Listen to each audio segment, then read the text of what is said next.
Most people believe their greatest influence on others comes from what they do when they are present. Their words, their affection, their attention, their effort, their sacrifices. But Carl Jung understood something far more mysterious about human psychology. Sometimes it is not your presence that changes a person. Sometimes it is your absence. Because presence can comfort. Presence can distract. Presence can create the illusion that everything is fine. But absence reveals. It reveals what someone truly values, what they have taken for granted, what they have been avoiding. And perhaps most importantly, it reveals what has been happening beneath the surface of their conscious awareness all along. This is why some people seem unchanged while you are in their lives, yet begin transforming only after you leave. At first, this appears strange, even unfair. You may spend months trying to explain yourself, trying to be understood, trying to be appreciated, trying to show someone what you bring into their life. And nothing seems to reach them. Nothing seems to penetrate their defenses. Nothing seems to create lasting awareness. Then one day, you stop. You leave. You withdraw. You become silent. And suddenly the very truths they refused to see become impossible to ignore. Why? Because while you were present, your presence itself became part of the psychological environment. Predictable, expected, assumed. Human beings adapt quickly to what is constantly available. What is always there begins to disappear from conscious attention, not because it lacks value, but because familiarity creates blindness.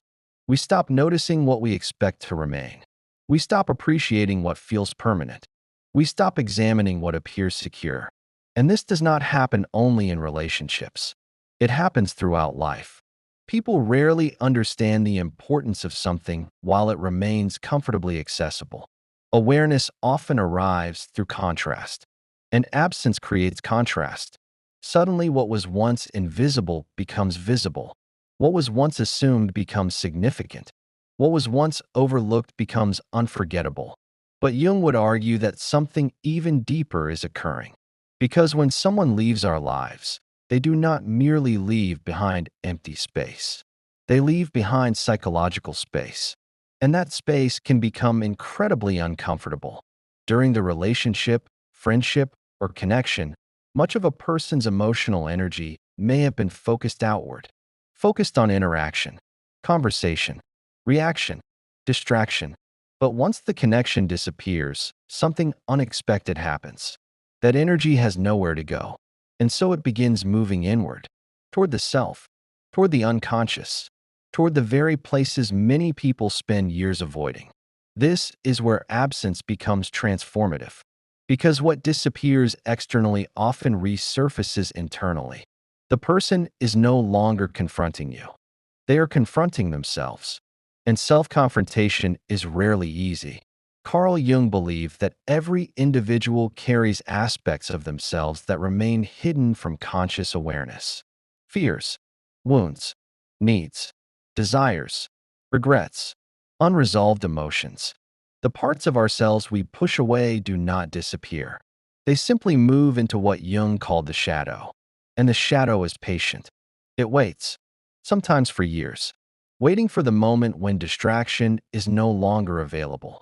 Waiting for silence, waiting for solitude, waiting for absence. This is why some people appear unaffected immediately after losing someone important. They throw themselves into work, new relationships, entertainment, busyness, anything that prevents reflection, anything that postpones the encounter. But eventually the noise quiets. Eventually the distractions lose their power. Eventually the silence arrives. And with it comes the confrontation they have been trying to avoid. Not a confrontation with the person who left, a confrontation with themselves.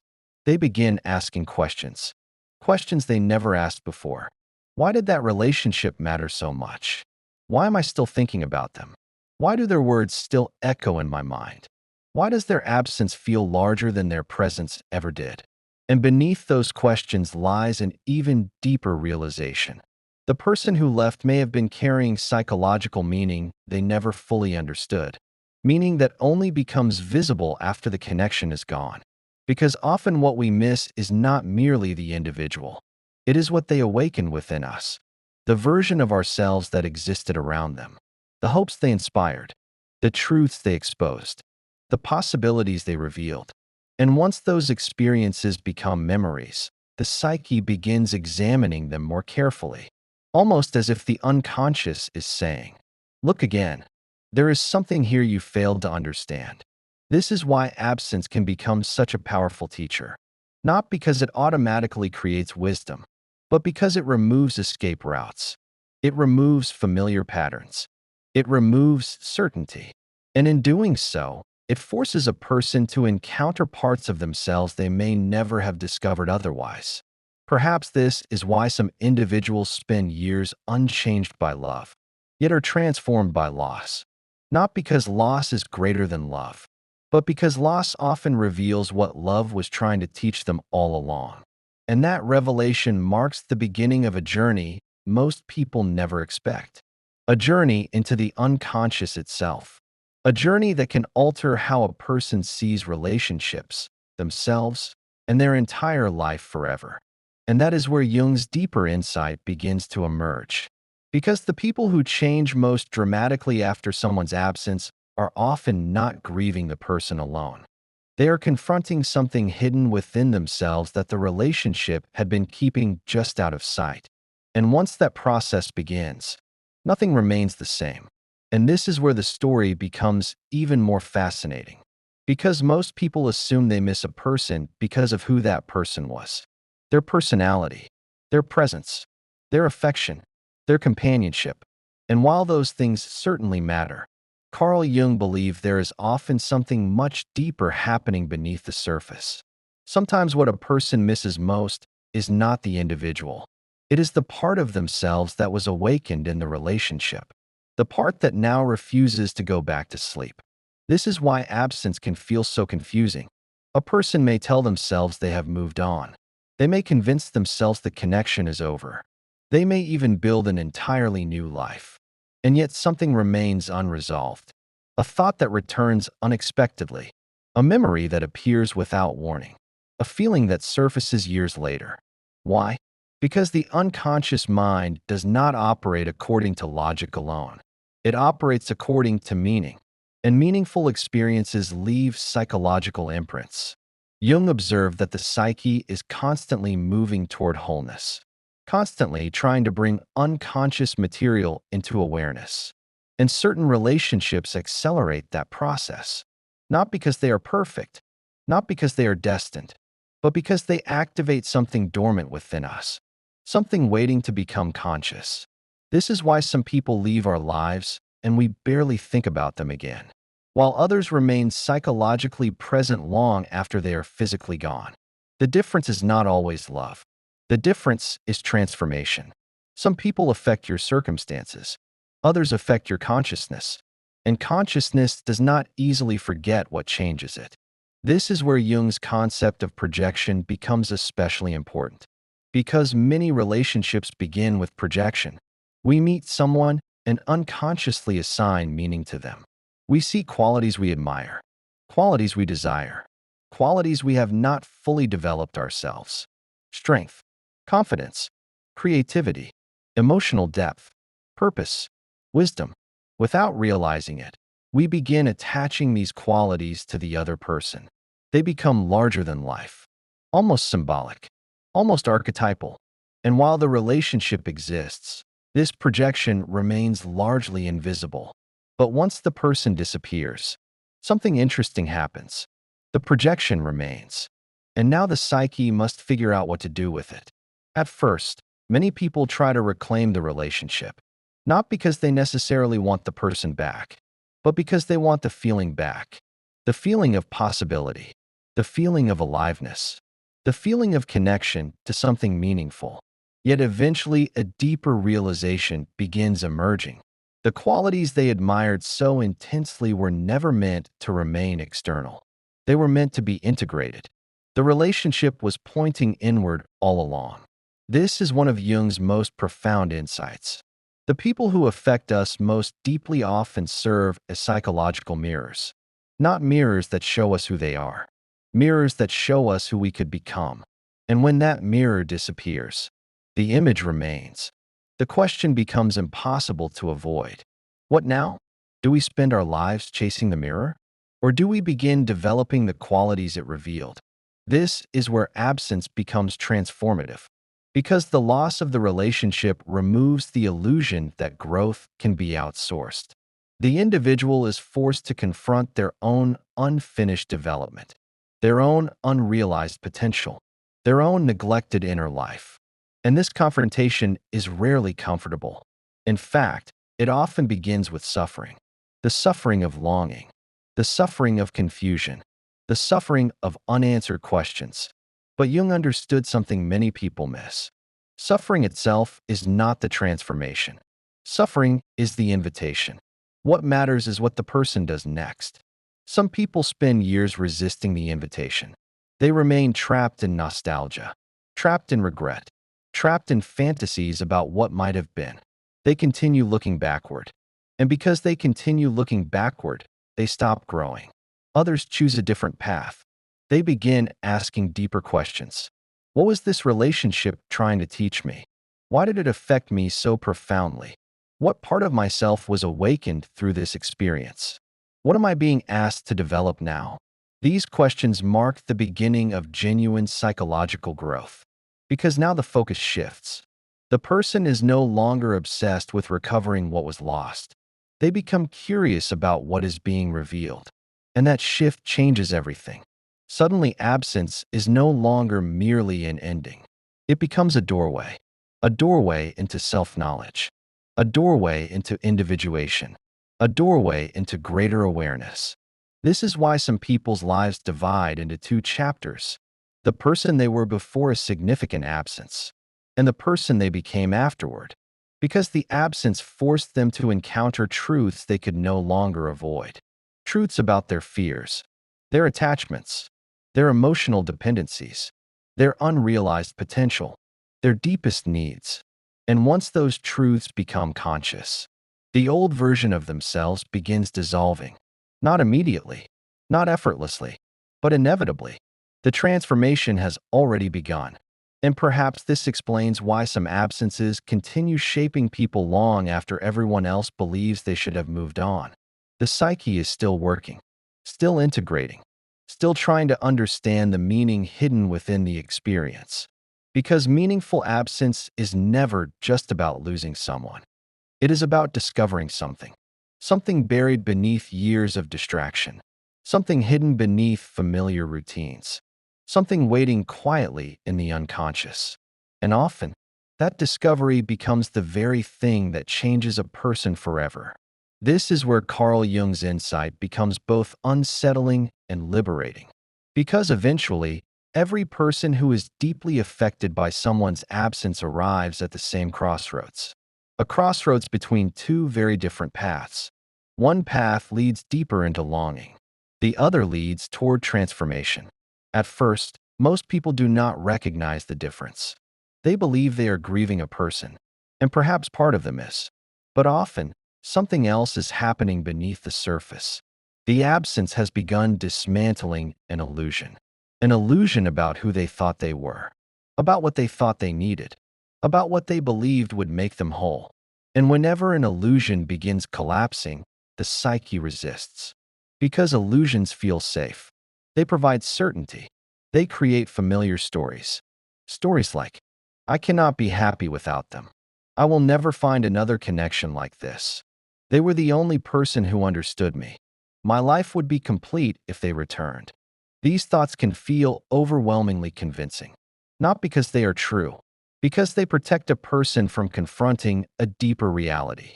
The reality that no external relationship can permanently resolve an internal conflict. And this is where the shadow begins to emerge.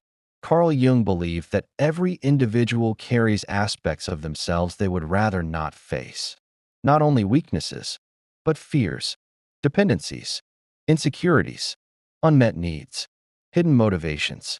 The shadow contains everything we struggle to acknowledge consciously, and relationships often provide a convenient way to avoid confronting it. As long as another person occupies our attention, We can remain focused outward. We can analyze them, blame them, miss them, idealize them, obsess over them, anything that prevents us from looking inward. But absence changes the equation. The external focus begins disappearing, and the shadow gradually moves closer to awareness. This is why some people experience profound emotional turbulence after a significant loss. The turbulence is not always caused by the relationship ending. Sometimes it is caused by unconscious material finally demanding attention. Feelings that were buried, questions that were postponed, truths that were avoided. Suddenly they rise to the surface, and the individual is faced with a choice: continue escaping or begin listening. This is where genuine transformation begins, not when the pain disappears, but when the person becomes curious about what the pain is trying to reveal. Because every emotional wound carries information. Every recurring pattern carries information. Every intense reaction carries information. The unconscious is constantly communicating. The problem is that most people spend their lives trying to silence the message rather than understand it. Jung understood that psychological growth requires a different approach. Instead of asking, "How do I stop feeling this?" he encouraged a deeper question: "What is this feeling trying to teach me?" That single shift can alter the entire trajectory of a person's life. Because now suffering becomes meaningful, not pleasant, not desirable, but meaningful. The individual begins realizing that their deepest struggles often point toward their greatest opportunities for growth.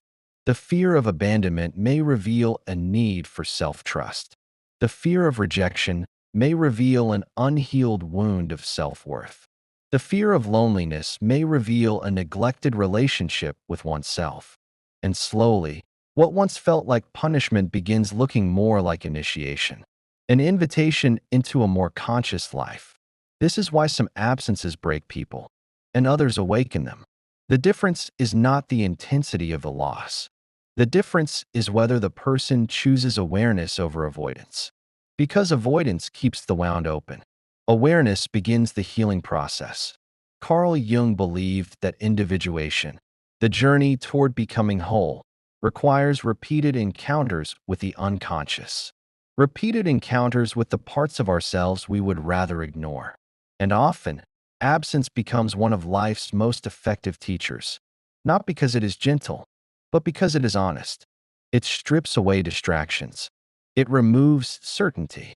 It exposes dependency. It reveals attachment. And in doing so, it creates an opportunity that few experiences can match. The opportunity to meet yourself, perhaps for the first time. Not the persona you present to the world. Not the version of yourself designed to gain approval. Not the identity built around relationships, achievements, or expectations. The real self. The self waiting beneath all of it. And this encounter changes everything. Because once a person begins developing a genuine relationship with themselves, their relationship with others transforms as well. They stop seeking rescue. They stop demanding completion. They stop expecting another person to provide what can only be cultivated internally. Instead, they begin approaching relationships from a place of wholeness rather than lack. And from that place, love becomes something entirely different. More conscious, more authentic, more stable, more real. Perhaps this is the hidden gift contained within certain absences. The gift is not the loss itself. The gift is what the loss reveals. Because sometimes the person who leaves your life takes away more than their presence. They take away your distractions, your illusions, your excuses, and what remains is an opportunity. An opportunity to become someone you never would have become otherwise. And that is precisely why some absences do not merely change a person. They transform the course of their entire life. Yet the deepest transformation is still ahead. Because eventually, there comes a moment when the absence is no longer about what was lost. It becomes about what has been found. And that is where Jung's most profound lesson begins to reveal itself. And perhaps this is the lesson most people discover only after enough time has passed. The absence was never solely about another person. It was also about becoming someone new.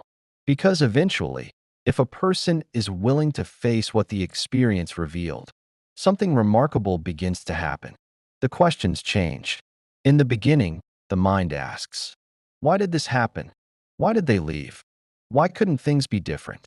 But as awareness grows, those questions gradually lose their power, and new questions emerge. Questions that point inward rather than outward. What was this experience trying to teach me? What part of myself have I discovered because of it? Who am I becoming as a result of what I have lived through? This shift marks a profound psychological transformation because the person is no longer trapped in the past. They are no longer defined by what was lost. They are becoming curious about what is being born. Carl Jung believed that every major psychological transformation involves a symbolic death, not a physical death, a death of an old identity, an old belief, an old way of seeing the world. And perhaps this is why significant absences can feel so painful, because something within us is ending. The person we were before the experience can no longer survive unchanged. The old assumptions begin collapsing. The old patterns begin weakening. The old story begins losing its hold. And while this process can feel frightening, it is also the beginning of freedom. Freedom from dependency. Freedom from illusion. Freedom from unconscious patterns that once controlled our lives. Because when someone is constantly seeking externally what can only be cultivated internally, they remain trapped. Trapped in the belief that happiness exists somewhere outside themselves. Trapped in the belief that another person holds the key to their wholeness. Trapped in the belief that peace can be found through possession rather than understanding. But absence challenges these beliefs directly. And over time, something extraordinary happens. The individual begins discovering strengths they never knew they possessed. Resilience, self-trust, emotional maturity, inner stability. Qualities that often remain dormant until life demands their development. This is why some people emerge from profound loss wiser than before. Not because suffering automatically creates wisdom, but because they allowed suffering to become a teacher. Carl Jung understood that the unconscious is not merely a repository of wounds. It is also a source of tremendous potential, a source of creativity, insight, growth, transformation. And when a person stops resisting their experience and begins listening to it, they often uncover capacities that had remained hidden for years. The very pain they wish to escape becomes the doorway to greater consciousness. The very absence they feared becomes the catalyst for self-discovery. And perhaps that is the deepest paradox of all. The experience that initially feels like it is taking something away may actually be revealing something essential, something that could never have been discovered otherwise.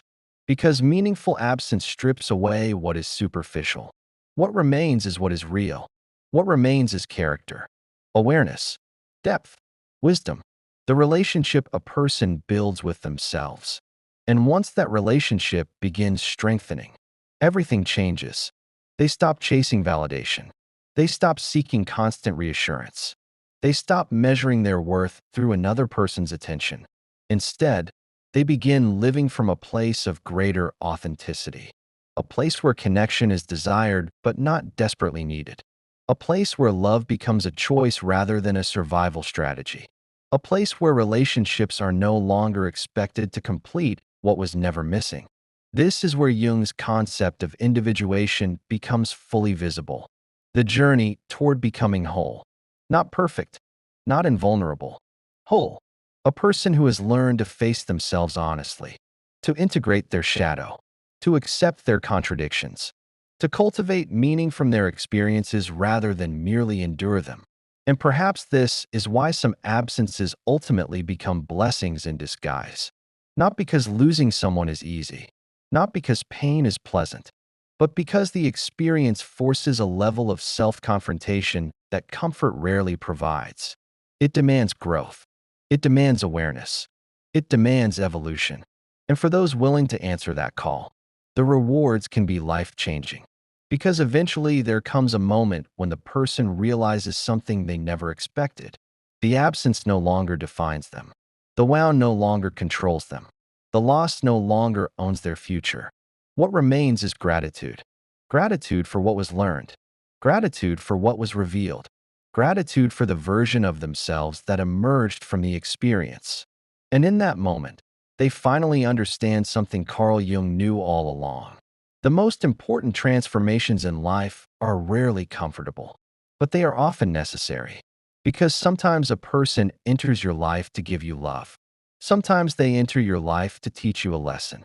And sometimes they enter your life to awaken a part of you that has been asleep for years. A part that can only emerge after they are gone. So if there is an absence in your life that still echoes within you, do not ask only what was lost. Ask what is being revealed. Ask what is trying to become conscious. Ask who you are becoming because of it. Because the people who change us most profoundly are not always the ones who stay. Often, they are the ones whose absence forces us to finally meet ourselves. So write this in the comments. I choose awareness over avoidance. Because healing begins the moment you stop running from what life is trying to teach you.